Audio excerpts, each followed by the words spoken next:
بسم اللہ الرحمن الرحیم اما بعد فهذه قواعد وافیۃ بعدد المشکلات الکافیۃ للعطاء. وہاں پہنچ گئے.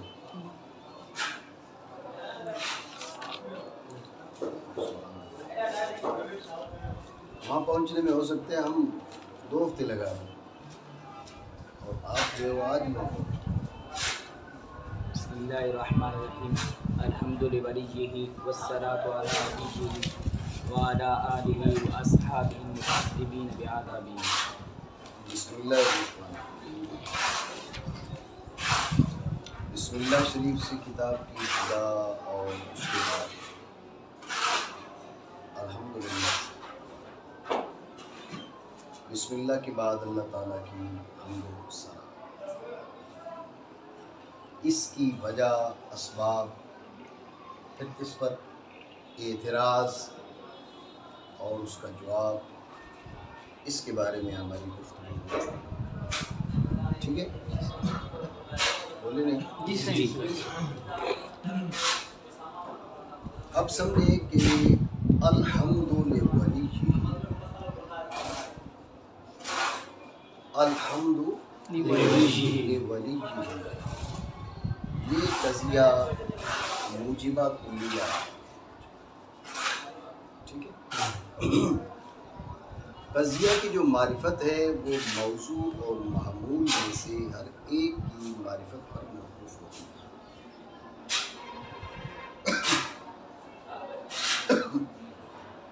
اس لیے ہم جو ہے وہ موضوع کے بارے میں بھی گفتگو کریں گے. موضوع ہے یہاں پر الحمد. موضوع کیا ہے؟ الحمد. جسے آپ ناویوں کی زبان میں مبتدا کہتے ہیں، مناطق ایسی موضوع کہیں. ٹھیک ہو گیا. اور محمول لولیہ ہی نہیں. ٹھیک ہے نا، محمول لولیہ ہی کا متعلق ہے. پہلے ولیہ ہی خبر ہے یا وہ جو محذوف ہے وہ خبر ہے؟ کچھ تو ہوگا، جب یہ نہیں ہے تو وہ ہوگا، وہ نہیں ہے تو یہ ہوگا. اسی لیے میں نے آپ کو کہا نا کہ جس انداز میں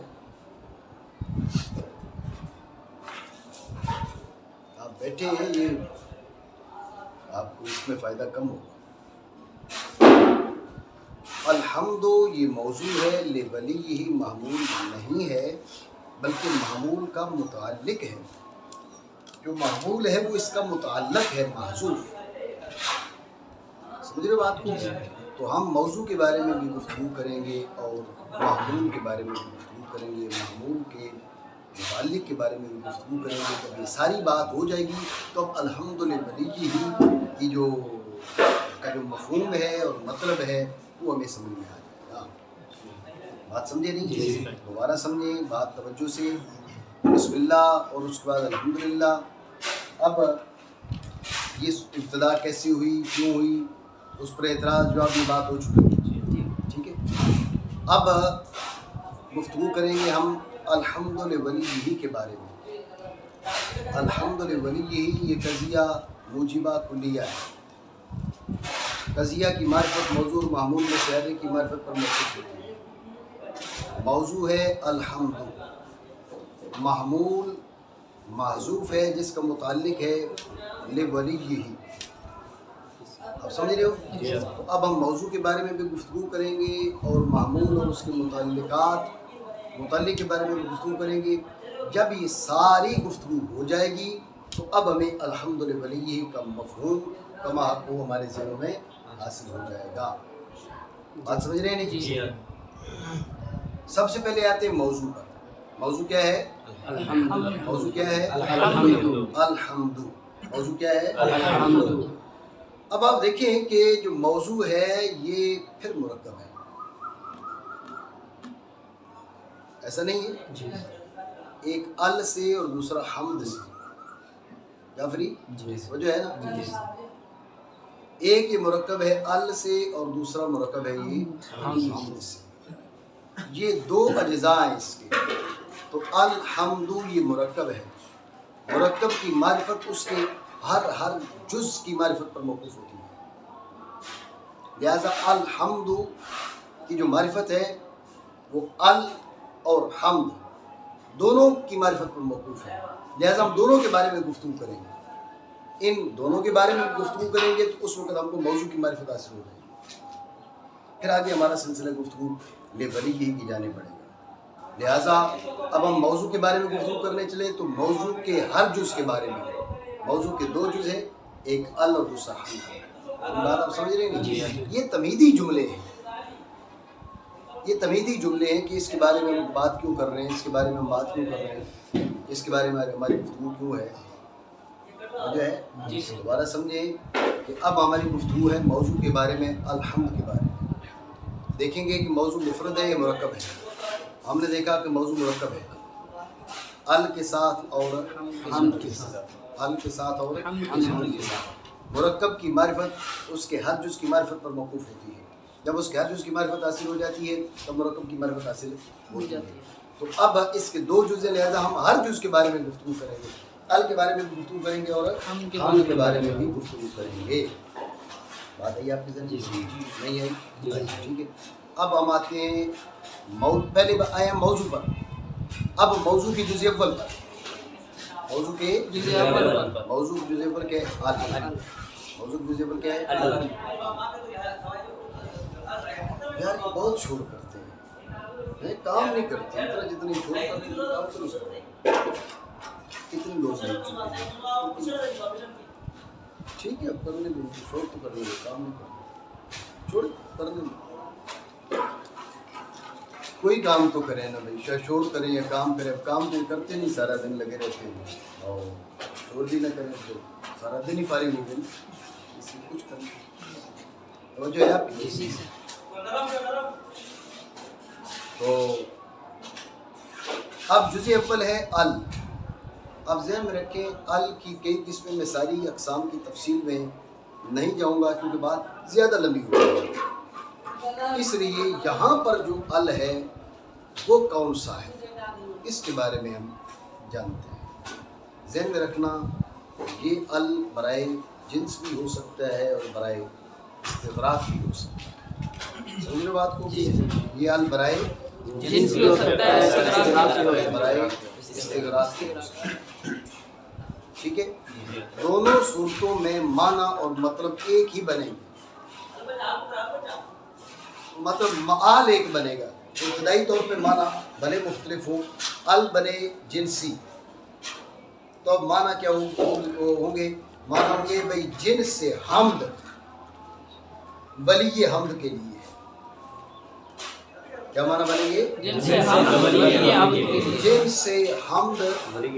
ولی حمد کے لیے، اور اگر استغراقی ہو تو حمد کا ہر فرد ولی حمد کے لیے۔ بات سمجھے نہیں سمجھے؟ یہ اگر ال ہو جنسی تو معنی کیا ہوں گے وہ بھی آپ کو بتایا ہے، اور ال استغراقی تو معنی کیا ہوں گے یہ بھی میں نے آپ کو بات بتایا۔ بات آپ میری سمجھ رہے ہیں؟ ٹھیک ہو گیا؟ میں نے آپ کو کہا کہ معال دونوں صورتوں میں ایک ہے، حاصل گفتگو یا نتیجہ کہیں دونوں صورتوں میں ایک ہی بنتا ہے، سمجھ رہے ہیں؟ شرجیل توجہ میری طرف کرنا ہے،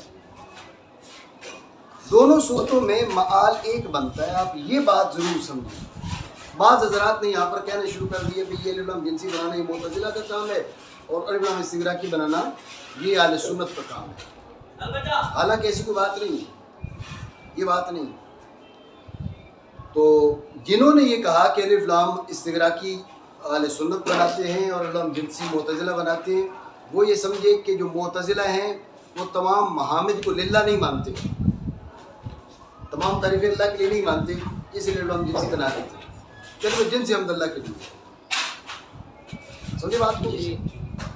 جن حضرات نے کہا کہ الف جنسی بنانا معتزلہ کا کام ہے، وہ یہ سمجھے کہ معتزلہ تمام محامد رب کے لیے نہیں مانتے، اس لیے لوگ الف جنسی بنا دیتے ہیں تاکہ بھائی جنس حمد اس کے لیے ہے، باقی تم اپنے کاموں پر حمد کے مستحق ہو تو کچھ حمد تمہارے لیے کی، سمجھے بات کو؟ تو جن حضرات نے الف جنسی ہونا معتزلہ کی رائے قرار دی وہ یہ سمجھے، لیکن ایسا نہیں ہے۔ معتزلہ بندوں کو اپنے افعال کا خالق ضرور مانتی، بات ذہن میں رکھیں۔ معتزلہ کی رائے یہ ہے کہ بندے اپنے افعال کے خالق خود ہیں،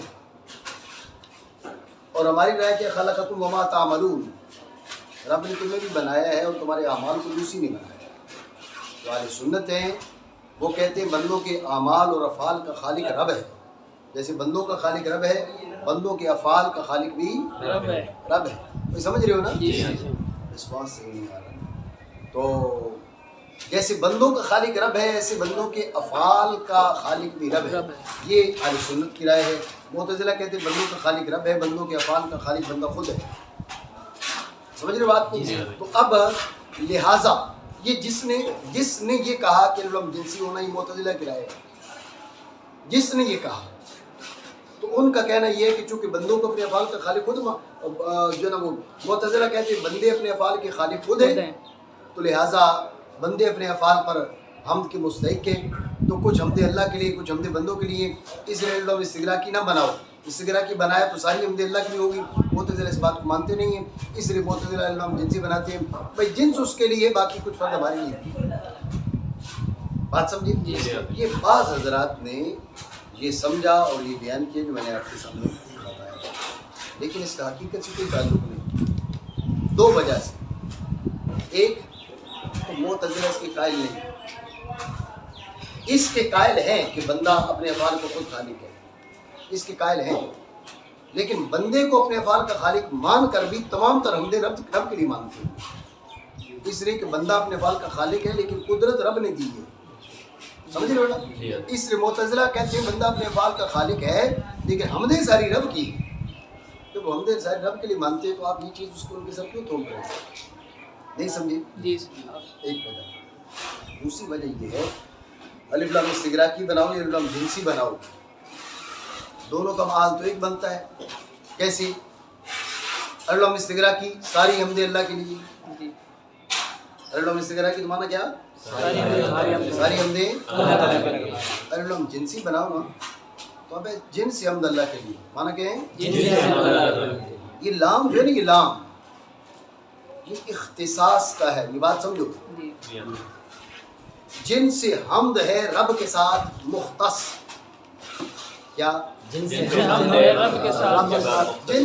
حمد رب کے ساتھ خاص ہے۔ اب غور کریں، جن سے حمد جب اس کریم کے ساتھ خاص ہوگی، ایک فرد بھی تمہارے لیے پایا گیا تو خاص رہی نہیں رہی نا؟ تو پھر استغراقی بناؤ یا جنسی بناؤ مطلب یہی ہوگا ساری اسی کے لیے۔ سمجھ رہے ہو نا؟ استغراقی بناؤ یا استغراقی میں ساری اسی کے لیے، جنسی میں ہم نے کہا کہ جنس ہم اس کے ساتھ مختص ہے۔ اب ایک فرد بھی اگر تمہارے لیے پایا گیا حمد کا تو جنس ہم تو رب کے لیے خاص نہ رہی۔ سمجھ رہے بات کو؟ وہ تو تمہارے لیے بھی پائی گئی، سو ماننا پڑے گا کہ جب جنس حمد رب کے لیے خاص ہے تو ایک حمد رب کے لیے خاص ہے، تو پھر معال وہی نکلا جو استغراقی کا ہے۔ میری بات آپ سمجھیں گے؟ لہٰذا معتزلہ کی اس کو رائے بنانا اور یہ کہنا بے علم جنسی بنانا معتزلہ کی رائے ہے، استغراقی بنانا اہل سنت کی رائے ہے، اس کی کوئی وجہ نہیں ہے۔ علم جنسی ہو یا استغراقی ہو، دونوں کا معال اور نتیجہ ایک ہے کہ ساری حمدیں اس کے لیے ہیں۔ استغراقی تو سیدھا صریح ہے اس میں، اور جنسی بظاہر یہ کہ جنس اس کے ساتھ ہے، لیکن اس کا نتیجہ بھی یہی نکلتا ہے کہ ہر حمد اسی کے ساتھ خاص ہے۔ پتہ نہیں میری بات سمجھو آپ جی؟ جعفری خلاصہ گفتگو میں دوبارہ بیان کرتا ہوں۔ الحمد للہ قضیہ موجبہ کلیہ، جس کی معرفت موضوع معمول میں سیادے کی معرفت پر موقوف، ہم موضوع پہ آگے، موضوع پھر مرکب ہے، مرکب کی معرفت اس کے ہر جز کی معرفت پر موقوف ہوتی ہے۔ ہم نے اس کی جزء اول کے بارے میں بات کی، ال کے بارے میں، ٹھیک ہے؟ آپ توجہ رکھیں، ال کے بارے میں طویل گفتگو ہے، وہ طویل گفتگو یہاں پر کریں گے تو بات بہت ہی زیادہ دور چلی جائے گی۔ یہ اسمی ہے، عرفی ہے، لازم ہے، غیر لازم ہے، عوض لازم ہے، عوض غیر لازم ہے، وغیرہ وغیرہ، تو یہ زائدہ ہے، غیر زائدہ ہے، تو یہ باتیں بہت زیادہ ہو جائیں گی اور ہماری گفتگو زیادہ دور چلی جائے گی۔ صرف ال پر ہی آج ہماری جو ہے وہ بات مکمل نہیں ہو پائے گی، اس لیے وہ ال جو یہاں پر بن سکتا ہے صرف اس پر ہم گفتگو کرتے ہیں۔ یہ ال برائے استغراقی ہو سکتا ہے اور علم برائے جنس بھی ہو سکتا ہے۔ پھر میں نے آپ کو بتایا کہ بعض حضرات نے یہ کہا کہ برائے جنس ہونا یہ معتزلہ کی رائے ہے اور برائے استغراق ہونا یہ اہل سنت کی رائے ہے، لیکن جن حضرات نے یہ کہا ان کی یہ بات مناسب نہیں ہے، ٹھیک ہے نا۔ انہوں نے کیوں کہا پہلے یہ سمجھے، مناسب کیوں نہیں پھر یہ سمجھے۔ انہوں نے اس لیے کہا، انہوں نے کہا بھی بات یہ ہے کہ جو معتزلہ ہیں وہ بندوں کو اپنے افعال کا خالق مانتے ہیں، اہل سنت جو ہے وہ یہ مانتے ہیں خلقکم وما تعملون، جس سے قرآنی ہے، اہل سنت کی رائے یہی ہے بندوں کا خالق بھی رب ہے، ان کے افعال کا خالق بھی رب ہے، لیکن معتزلہ کہتے ہیں کہ بندے اپنے افعال کے خالق خود ہیں۔ بنا بری وہ کیا کرتے ہیں، معتزلہ بندوں کو اپنے افعال پر مستحق محمد سمجھتے ہیں، لہذا معتزلہ یہ نہیں کہتے کہ بھئی ساری حمدیں رب کے لیے، حمدیں کچھ رب کے لیے بھی ہیں، بندے اپنے افعال پر حمدوں کی مستحق کے، لہذا اس لیے وہ انہوں استغراقی نہیں بنائیں گے، جنسی بنائیں گے۔ یہ بعض حضرات ہی کہہ رہے ہیں، ان کے کہنے کی بنیاد یہ ہے، وہ یہ سمجھے کہ چونکہ وہ معتزلہ بندوں کو اپنے افعال کا خالق مانتے ہیں، بندے اپنے افعال کے خالق خود ہیں، لہذا بعض محامد بندوں کے لیے، بعض رب کے لیے، بعض بندوں کے لیے ہیں، اس لیے معتزلہ نظام استغراقی نہیں بناتی تاکہ ان کے نتیجے کی خلاف ورزی نہ۔ یہ بعض حضرات نہیں سمجھتے، لیکن ان کی یہ رائے مناسب نہیں ہے۔ نہ ہونے کی دو وجہ آپ کو بتائیے، ایک یہ کہ معتزلہ سے آپ پوچھیں تو وہ یہ کہیں گے کہ ساری حمدیں اس کے لیے۔ ارے بھائی بندوں کو اپنے افعال کا خالق کو تم مانے بیٹھے ہو، وہ کہتے ہیں بندے اپنے افعال کے خالق ہیں لیکن انہیں قدرت اسی کریم نے دی، لہٰذا بندوں کے افعال پر بھی حمدیں اسی کی ہے۔ تو جب ان کی رائے نہیں، آپ ان کے سر کیوں توڑ رہے ہیں؟ پہلی چیز۔ دوسری بات یہ ہے کہ علم استغراقی اور علم جنسی و مال دونوں کا ایک ہے، نتیجہ ایک نکلتا ہے، انجام ایک ہے۔ علم استغراقی ساری حمدیں اس کے لیے، علم جنسی جنس حمد اس کے لیے، لیکن جنس حمد صرف نہیں، الحمد لولی یہ لام اختصاص کا ہے، جنس حمد اس کے ساتھ مختص ہے۔ جب جنس حمد اس کے ساتھ مختص ہے، ایک فرد بھی کہیں اور پایا گیا تو اختصاص جاتا رہے گا۔ میری بات آپ سمجھے؟ ایک فرد بھی کہیں اور پایا گیا تو اختصاص جاتا رہے گا۔ اختصاص کا تقاضا یہ ہے کہ ایک بھی حمد کا ایک فرد بھی غیر اللہ کے لیے نہ ہو، ساری حمدیں اس کے لیے۔ سمجھے بات کو؟ تو استغراق میں بھی ساری تھی، جنس میں بھی نتیجتاً ساری اسی کے لیے ہے، فرق ابتدا میں ہے۔ استغراق میں ہم نے سیدھا کہہ دیا ساری حمدیں اس کے لیے، ٹھیک ہے۔ جنس میں ہم نے کہا کہ جنس اس کے ساتھ مختص ہے، نتیجہ یہ نکلے گا ہر فرد اس کے ساتھ مختص ہے۔ تو ان دونوں کا محال ہے کہ تو ایک کو اہل سنت کی رائے بنانا، دوسرے کو معتزلہ کی رائے بنانے کی کوئی وجہ نہیں ہے، لہٰذا علم جنسی ہو استغراقی ہو، نتیجہ یہی نکلتا ہے کہ ساری حمدیں حمدوں کے خالق کے لیے، ولی حمد کے لیے۔ بات سمجھے؟ یہ ہماری گفتگو ہوئی ہے موضوع کے جزء اول کے بارے میں، توجہ ہے؟ سمجھے؟ موضوع کا جزء ثانی ہے حمد۔ موضوع کا جزء ثانی کیا ہے؟ کیا ہے؟ حمد۔ حمد کے بارے میں آپ کو پہلے کسی کتاب میں گزری یہ بات، میرے خیال میں حسامی میں یہ بات گزری ہے، یا ثنا باللسان علی الجمیع الاختیاری نعمت الکرام۔ سمجھے بات کو؟ حمد وہ زبانی ذکر خیر ہے جو کیا ہو، اختیاری خوبی پر ہو، جو کیا ہو، اختیاری خوبی پر ہو۔ وہ اختیاری خوبی نعمت بھی ہو سکتی ہے اور غیر نعمت بھی ہو سکتی ہے۔ سمجھے بات کو؟ یہ بات ذہن میں رکھیں۔ بعض حضرات نے علی قصد التعظیم و تبجیل اس قید کا بھی اضافہ کیا ہے۔ آپ کی توجہ ہے میری طرف؟ نہیں ہے نا؟ بعض نے کہا کہ زبانی ذکر خیر ہو، علی قصد التعظیم و تبجیل ہو۔ ہم بعض اوقات کسی کی خوبی بیان کرتے ہیں بطور استہزاء، لق انک انت العزیز الکریم۔ جی دنیا میں تو اپنے آپ کو بڑا عزیز و کریم مانتا تھا، آج عذاب چکھ نا جہنم کا، تو چکھ۔ وہ بھی مدد نہیں کی جا رہی، یہ استہزاء ہے یا تحکم اس کو کہیں۔ بات آپ سمجھ رہے ہیں؟ ٹھیک ہے۔ تو لہٰذا جو زبانی ذکر خیر ہے وہ لازمی نہیں کہ تعریف ہو، کبھی طنز ہوتا ہے، ٹھیک ہے نا؟ تو اس لیے حمد ہونے کے لیے علی قصد تعظیم ہونا بھی ضروری ہے۔ تو اس لیے بعض حضرات نے علی قصد تعظیم کی قید لگائی۔ ذہن میں رکھے، جنہوں نے لگائی انہوں نے وضاحت کر دی، جنہوں نے قید نہیں لگائی ملحوظ ان کے ہاں بھی ہے. بغیر قصد تعظیم کے اگر آپ ذکر خیر کرتے طنز کی نیت سے تو یہ حمد نہیں کہلاتی، یہ طنز ہی کہلائے. میری بات سمجھے نہیں؟ تو حمد کا مفہوم کیا ہے؟ الثناء باللسان علی الجمیل الاختیاری نعمتاً کانا، وہی رہا زبانی ذکر خیر اختیاری خوبی پر. اختیاری خوبی پر، وہ اختیاری خوبی نعمت ہو یا غیر نعمت. بعض حضرات نے علی قصد تعظیم و تبجیل اس قید کا بھی اضافہ کیا ہے، اور وجہ آپ کو بتا دی کہ اس قید کا اضافہ کیوں کیا. اس لیے کہ استہزاء اور طنز وغیرہ سے نکل جائے، تاکہ زبانی ذکر خیر ہو لیکن علی قصد استہزاء ہو، علی قصد تحکم ہو، تو اب وہ حمد نہیں بنتی. حمد کے لیے ضروری ہے کہ وہ کیا ہو، وہ علی قصد تعظیم و تبجیل. بات میری سمجھے؟ ٹھیک ہو گیا؟ تو یہ حمد کا مطلب اور مفہوم اور معنی آسان لفظوں میں نے آپ کو بتا دیا. پھر آگے اس پہ یہ شکر اور حمد اس کی جہاں حاجت نہیں، اس لیے اس تفصیل میں ہم نہیں جاتے. غسامی میں کچھ تھوڑا میں نے بتایا تھا، جہاں حاجت نہیں حمد کا خلاصہ اگر کہیں ضرورت پڑتی ہے تو اس پہ گفتگو کر لیتے ہیں، لیکن یہاں پر حمد کا مفہوم بیان ہو جانا ہی کافی ہے. اتنی بات آپ سمجھیے. ٹھیک ہو؟ ٹھیک ہے. دوسری بات، اس جزء ثانی موضوع کے جزء ثانی کے بارے میں دوسری بات سمجھیے. ایک تو ہم نے اس کا مفہوم سمجھا، مطلب جانا. اس کا مطلب کیا ہے؟ ثنا باللسان والجمیل الاختیاری نعمتاً کانا ہو گیا. یا پھر جو ہے نا حق تو نہیں کیے صحیح. الثناء باللسان والجمیل الاختیاری نعمتاً کانا ہو گئی رہا، یہ حمد کا مفہوم ہے.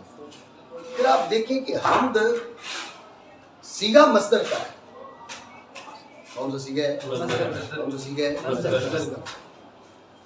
آپ یہ سمجھ لیں کہ صیغہ ہو مصدر کا، مذکور جو ہمارے سامنے ہے وہ صیغہ مصدر کا ہو تو لازمی نہیں کہ ہر جگہ اس کے معنی ایک ہو. ہر جگہ اس کے معنی ایک ہو یہ ضروری نہیں. اس کی تفصیل سمجھنے سے پہلے تمہید جانا. تمہید یہ ہے کہ مصدر کی جو وضع ہے وہ ہے حد سے سازج کے لیے. ازروی وضع مصدر میں نسبت ملحوظ نہیں ہوتی. مصدر میں اور فعل میں بنیادی فرق یہ ہے کہ جو فعل ہے اس میں ازروی وضع نسبت ملحوظ ہوتی ہے.